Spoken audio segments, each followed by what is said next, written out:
Bismillahirrahmanirrahim. Assalamualaikum warahmatullahi wabarakatuh. Alhamdulillah, wassalatu wassalamu ala asyrafil anbiya'i wal mursalin nabiyina Muhammadin wa ala alihi wa sahbihi ajma'in. Rabbi shrah li sadri wa yassir li amri wahlul 'uqdatam min lisani yafqahu qawli, amma ba'd. Sekitar 21 tahun yang lalu, ketika itu saya masih menginjak di kelas 2 SMP tahun 2005. Saat itu nenek saya sakit lumayan parah, kena diabetes tapi tipe gula darah yang rendah. Setelahnya di suatu hari nenek saya kehilangan sadar, ngeblank, gak mengenali siapapun, bahkan tidak mengenali diri beliau sendiri. Hal tersebut terjadi selama beberapa hari, sehingga membuat keluarga panik, dan sampai akhirnya ada salah seorang keluarga jauh yang datang memberikan saran coba diobati sama si Fulan. Si Fulan ini tidak lain dan tidak bukan kecuali dia ini adalah seorang paranormal. Dia datang ngobati, katanya dia bilang nenek saya kena santet. Dia bilang nenek saya disihir orang, bahkan di kamarnya banyak sekali makhluk halus.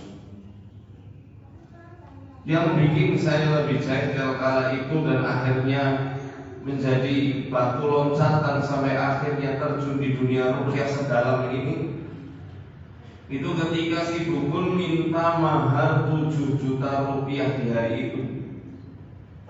2005 7 juta lumayan mahal ya. Untuk bawang putih yang katanya sudah dirituali dengan ritual khusus sebagai benteng gaib. Waktu itu saya ngelihat buah bawang putihnya diletakkan di sela-sela ventilasi kamar nenek. Saya tanya ke perawatnya, "Mbak, ini apa?" Ini katanya adalah bawang putih dan mahal. Dia bilang sudah dirituali dan kemarin baru saja dibayar Mas 7 juta. Enggak ada, ini syirik. Saya ambil, saya banting, saya injek-injek saat itu. Disitulah perjalanan saya menekuni bidang pengobatan ar-ruqyah syar'iyyah itu dimulai. Saya mencari di mana kiranya ilmu yang bisa mengobati nenek saya yang katanya kena santet. Karena saat itu saya masih remaja, saya nggak tahu beliau kena santet betulan atau tidak. Sampai akhirnya saya pernah tergiur, hampir tergiur dengan tawaran teman saya yang ikut bela diri tenaga dalam, yang katanya bela diri tersebut adalah salah satu ilmu turunan Wali Songo. Saya nggak sebut siapa. Katanya perguruan itu adalah salah satu dari perguruan yang diwariskan oleh salah satu Kanjeng Sunan Bulan gitu ya. Dengan mahar 350.000 saya sudah siapkan dari uang tabungan, yang nanti katanya mata batinnya bakal dibuka. Latihannya setiap jam 2 malam di sebuah lapangan yang ada di desa saya di Sokaraja, Banyumas. Saya sudah siapin, alhamdulillah ketahuan bapak.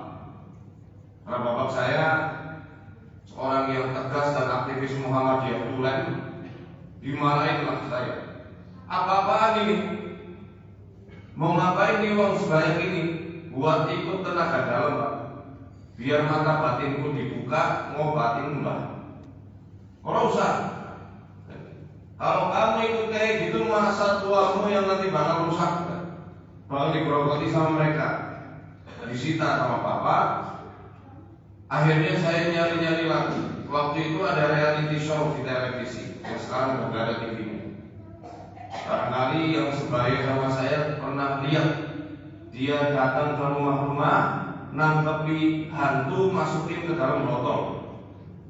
Ini pernah botol ini, dimasukin ke dalam botol, kemudian dilukis wujudnya. Nah ternyata salah satu personel itu orang Purbalingga, tetangga kabupaten saya, dekat lah, Sokaraja Purbalingga, nggak terlalu jauh. Saya penasaran, pengen banget ketemu. Terakhir sampai akhirnya di sekolah saya itu ketika pelajaran tauhid, ustadz saya mengajarkan, kebetulan saat itu temanya itu tentang pengobat, tentang ruqyah. Ya, salah satu temanya tentang ruqyah. Hadisnya Abu Dawud, Inna ruqa wa tama'ima wa tiwa'ata syirkun. Sesungguhnya ruqyah atau jampi-jampi, jimat-jimat yang tergantung, dan ilmu pelet itu semua syirik. Kemudian beliau menjelaskan bahwa ada ruqyah yang dibolehkan, yaitu yang menggunakan bacaan Quran, menggunakan doa-doa yang disunahkan baginda Nabi Shallallahu Alaihi Wasallam. Disitulah saya mulai penasaran apa itu ruqyah. Dan akhirnya ketemu sama seorang ustadz dari Desa Melarak Gontor, Ponorogo. Beliau pribumi situ, lagi merantau ke Purwokerto. Beliaulah yang pertama kali ngajari saya dan memberikan bukunya Ustadz Fadlan Abu Yasir. Dari mana? Dari kota kecil, termasuk ruqyah yang sangat senior di Indonesia. Disitulah saya mulai belajar menekuni itu, hingga akhirnya ketika di Gontor baru mulai lebih memperdalam tentang apa itu ruqyah. Nah ternyata dari kisah pribadi keluarga saya ini hingga detik ini pun saya rasa masih banyak orang-orang yang masih belum tahu tentang bagaimana cara mengobati hal-hal yang bersifat metafisik. Sudah ikhtiar medis tapi belum ada hasil yang jelas. Ikhtiarnya benar. Saya bahkan kalau ada klien yang datang, saya selalu tanyakan sudah ke dokter belum. Kalau belum, saya pasti akan rujuk ke dokter dulu, lihat hasil rekam medisnya bagaimana. Jangan langsung tiba-tiba datang ke ruqyah. Kalau misalnya nggak jelas, nggak ketahuan penyakitnya dan ternyata penyakitnya itu parah, itu jauh lebih berbahaya daripada hanya sekedar menghilangkan gangguan-gangguan gaibnya. Nah ini adalah orang-orang yang sudah datang kemana-mana diobati dengan berbagai macam pengobatan, akhirnya bingung. Ada juga yang pernah nyemplung ke dunia paranormal, keperdukunan. Bahkan dulu sepupu ibu saya juga pernah diobati dengan mahar 20 juta. Katanya 20 juta itu sudah paket lengkap, akan dapat syafaatnya orang itu di hari kiamat. La ilaha illallah. Ada yang lebih konyol lagi, jutaan rupiah, 9 juta, 10 juta hanya untuk melepas tali pocong. Nah ini pasti tahu yang senang nonton YouTube. Yang katanya pengobatannya dibantu oleh Nabi, dibantu malaikat. Ini hal-hal yang menurut saya sangat konyol, tetapi pengikutnya banyak banget. Ketika kita kritik, kita berikan pemahaman yang sahih, dibilang kita rebutan pasien dari Allah. Padahal bukan itu maksudnya, bahwa ranah pengobatan ini sangat beririsan sekali dengan akidah Islamiyah kita yang harus betul-betul dijaga. Jadi pembahasan soal jin, pembahasan soal ruqyah syariah ini bukan pembahasan primitif, bukan soal halusinasi, justru malah ini sesuatu yang harus kita pahamkan secara mendasar kepada masyarakat kita. Pernah dengar tentang kasus Mina Cirebon yang meninggal, kemudian polisi mencari barang bukti dari orang kesurupan. Saya pernah diwawancara sama TV One, sama presenter, gimana menurut Ustaz dari sudut pandang ilmu ruqyah orang kesurupan? Saya tanya balik, kalau misal ada orang tidur, kemudian orang tidurnya ngomong barangku dicuri sama si fulan, bisa dipercaya gak omongannya? Gak bisa. Namanya orang lagi tidur, dia tidak mempercayai, tidak menyadari apa yang dia ucapkan. Sama halnya seperti orang kesurupan. Apalagi ini ngaku-ngaku yang masuk adalah roh orang yang sudah meninggal. Ini sudah mustahil. Gak mungkin roh orang meninggal merasuki tubuh manusia. Lalu siapa yang masuk? Jin. Tidak lain dan tidak bukan itu jin yang fasik, kalangan setan dari bangsa jin. Itu yang bikin huru hara.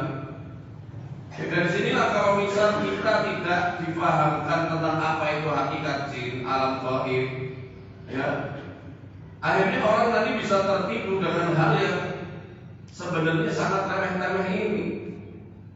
Masa orang meninggal gentayangan masuk ke tubuh orang, tidak mungkin. Dan Nabi SAW juga sudah menjelaskan bahwa setan itu punya sifat, sifatnya namanya kadhub. Ini pakai sifat mubalaghah. Kadhub artinya berarti sangat pendusta. Nggak bisa kita percayai omongannya. Bahkan dari orang-orang kesurupan itu pun nggak semuanya karena jin. Ada yang memang murni histeria atau kena gangguan disosiasi. Nggak murni semuanya karena unsur dari jin. Maka dari itu sering kita mengedukasi ke masyarakat. Kita ini selaku kaum muslimin harus berdiri di tengah dalam menyikapi hal-hal yang sifatnya gaib. Jangan terlalu mengait-ngaitkan semuanya pada hal yang sifatnya metafisik, gaib, dikit-dikit sihir, dikit-dikit jin, ada cicak mati katanya itu buhul sihir, ya, ada rembesan air pikirannya lagi disantet orang, ya, ada suara-suara apa misalnya kayak kuntilanak, ternyata itu musang birahi, itu kita nggak tahu. Ya, jangan semuanya langsung dikait-kaitkan sama hal gaib, tapi juga jangan menolak bahwa hal-hal yang di luar pengetahuan dan penglihatan mata kita itu memang nyata dan ada. Nyatanya kasus-kasus metafisik yang saya temui di lapangan pun hingga detik ini masih ada. Seorang gadis muda umur 19 tahun dari Jawa Barat, dia keluar darah dari pori-pori tubuhnya. Dicek di Rumah Sakit Hasan Sadikin Bandung, yang turun semua profesor-profesor. Pertama dikiranya itu hematohidrosis, tapi negatif, nggak ada sama sekali. Keluar surupan, muntah, apa namanya itu, peniti.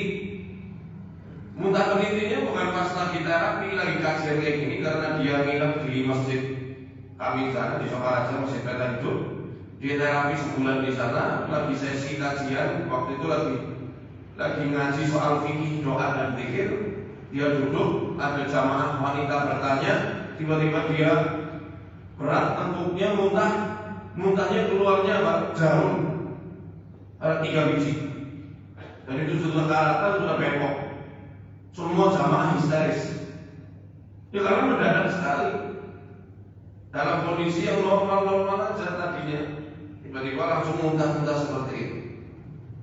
Dan saya bisa pastikan tidak ada jarum sedikit pun yang ada di kamarnya. Dan memang saya larang ibunya untuk membawa jarum. Jadi itu bukan pika atau yang lainnya kan. Ini nggak sengaja buat ngeprank. Bagaimana bisa ngeprank sedangkan darah muncul itu saya lihat sendiri seperti kopi espresso itu kalau lagi diperas keluar dari pori-pori, nggak ada luka sama sekali.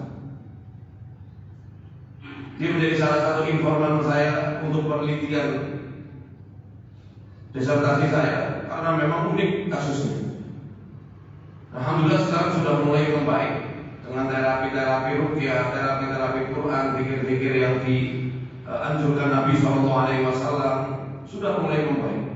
Ya walaupun kasus sihir itu nggak semuanya ekstrim, bahkan seringnya itu ganggunya bukan ke fisik tapi ke jiwa. Dibikin benci tanpa sebab antara suami dengan istri, hilang gairah untuk bekerja, hilang gairah untuk semangat berdagang, toko terlihat tutup secara terus menerus, kesaksiannya bukan hanya 1 sampai 3 orang tapi lebih, dan itu terjadi secara konsisten pada pasien-pasien yang memang positif terkena gangguan-gangguan sihir. Lebih dari itu nanti ada yang namanya ain dan banyak gangguan-gangguannya. Karena ini hanya sebuah perkenalan dan kuliah umum. Paling tidak saya hanya menyampaikan kepada para jamaah, jaga terus zikir pagi dan petang, jaga terus tadarusnya yang punya hafalannya di murojaah, dan sholat 5 waktu jangan pernah bolong. Karena pintu-pintu setan intervensi manusia itu tidak lain dan tidak bukan karena dosa-dosanya yang pertama. Dan dosa paling besar adalah syirik. Maka hindarilah segala bentuk kesyirikan, hancurkan semua jimat-jimat yang dimiliki, taubati semua perilaku-perilaku kesyirikan yang pernah dilakukan, putuskan koneksi dengan jin-jin khodam yang selama ini pernah diajak interaksi. Yang kedua, setan-setan intervensi manusia karena masalah batinnya, seperti yang Allah firmankan di Al-Hajj ayat 53, liyaj'ala ma yulqi syaitanu fitnatan lil ladzina fi qulubihim maradun wal qasiyati qulubuhum. Allah hendak menjadikan gangguan-gangguan setan atau apa yang dilemparkan setan itu sebagai ujian untuk orang-orang yang ada penyakit di dalam hati dan hati yang keras. Bukankah kesedihan yang terakumulasi setelah sekian tahun itu juga penyakit hati? Trauma juga penyakit hati. Amarah, dendam, kekecewaan, merasa dikhianati, menyesali sesuatu, kemudian tidak ridho terhadap takdir Allah, itu adalah penyakit hati. Maka netralkan, memaafkan orang lain, memaklumi keadaan, kemudian yang terpenting juga memaafkan diri sendiri, itu juga jangan sampai dilupakan. Semoga apa yang kita pelajari pada pagi hari ini dijadikan pemberat timbangan amal soleh kita di akhirat, diridhoi Allah Azza wa Jalla, dialirkan pahalanya untuk kedua orang tua kita, wabil khusus orang tua kita yang sudah wafat, dan semoga juga dialirkan pahalanya untuk guru-guru kita semuanya. Amin Allahumma amin. Kita tutup dengan doa kafaratul majlis. Subhanakallahumma wa bihamdika, asyhadu an la ilaha illa anta, astaghfiruka wa atubu ilaik. Arsyadani Allah wa iyyakum. Wassalamu alaikum warahmatullahi wabarakatuh.